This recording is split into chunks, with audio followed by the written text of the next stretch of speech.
So last week, I simplified the whole art process for myself. And this week, Norman Rockwell made it really complicated again. It is an utter waste of effort to paint a beautiful storytelling picture unless it's based on a good central idea, one which can be readily understood. Rockwell says in his book, Rockwell on Rockwell. So then, what is the central idea of my game, and how does my art style fit into that? Hi, my name is Burke. Welcome to devlog number 4, where I try and tackle developing an art style for my game Kyoto. So admittedly, my art style goal is pretty ambitious, but it is a Burkhart tradition to learn something by doing the most difficult form of it first. I don't really do it on purpose, it's just the thing that's the most complicated is the thing that I get excited about. So my goal is to create a AAA quality style, so something like Rivals or Overwatch, but something that's unique. So essentially I want to create a new AAA style. Yeah. But hey, shoot for the moon, and even if you miss, you'll land among the stars. Right? I was trying to picture what the world could look like. Right now, those are just stand-ins from some stuff that I had in the vault. And I couldn't figure out what it was going to be like without the main hero, so I just started sculpting him.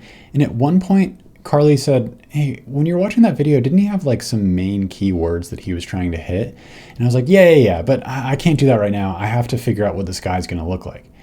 Thankfully, this video really makes me slow down, and I realized that she was totally right. And then I saw that quote from Norman Rockwell that I had taken notes on, and I realized that he agrees with her. So maybe I should actually make a clear goal. So for clarity's sake, when I say AAA quality like Overwatch or Rivals, what I mean is something stylized that leans closer to realistic anatomy and proportions, with textures that have a lot of tertiary detail. Okay, so I think my guiding principles are going to be playful, upbeat, and fluid.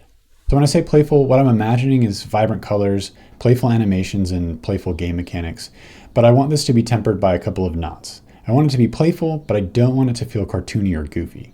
When I say upbeat, what I'm imagining is that also influencing the colors, the lighting will probably be more high key, and I think my hero's animations will be driven by an upbeat attitude. Now, I wish there was a better word, but I genuinely think fluid is the best word for what I'm imagining.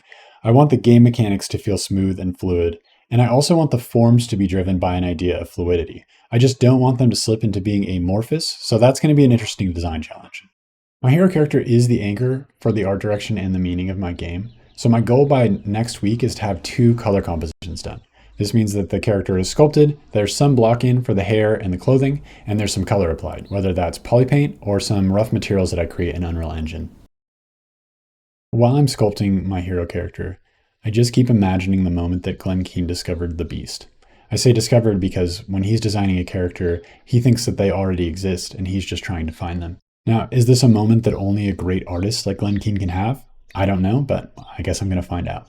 And while I'm searching for that incredible moment, and I start to get discouraged and feel like it's taking too long and maybe I'm not cut out for this, maybe I just don't have the talent or the capacity to find a character like that, I just remember how Rockwell describes coming up with pictures. He says, "I know no painless process for giving birth to a picture idea. When I must produce one, I retire to a quiet room with a supply of cheap paper and sharp pencils. My brain is going to take a beating and knows it." He usually does it in 2 sessions. He says, "Usually the first session gets me nowhere. Somehow you must condition your brain to think creatively. So I generally end this first session of 2 hours or more completely discouraged." But he knows that's going to happen, so he comes back. Then, perhaps the next day I go at it again. By this time, my poor brain seems to be beaten into shape to develop ideas. I throw my sketches down beside me as I work, but I do not discard them. Often, by going over these sketches later, one of them will suggest something which escaped me at the time, but which may be the germ of the idea that I'm seeking. If it took him 2 sessions, I think it's okay if it takes me a few more. But it is encouraging to know that the creative process is something that takes work. It doesn't have to be a good idea that comes right away, and I can just keep chipping away at it until something good finally does come. But I need to hold all of this in the tension of time is a totally valid limiting factor in art. I used to think that time was something that you could just keep giving yourself more of. After all, I'm a self-taught artist and I've done art independently for 10 years. But I've realized that time is a totally valid limitation. If this is the best that I can do with the skills and the resources and the time that I have to be okay with that and move on. So that's why I'm setting my objective of being 2 color comps by next week, to give myself that, honestly, protection so that I don't spend endless amounts of time developing this and I never get to actually build my game. For me, the creative process is always the same. Creation, the Eden of my imagination. The fall, realizing that I actually don't have the skills to create what I'm imagining. Redemption, realizing that I do have skills to create something good. And restoration, when I finally do make a thing and I'm able to give it to others to enjoy.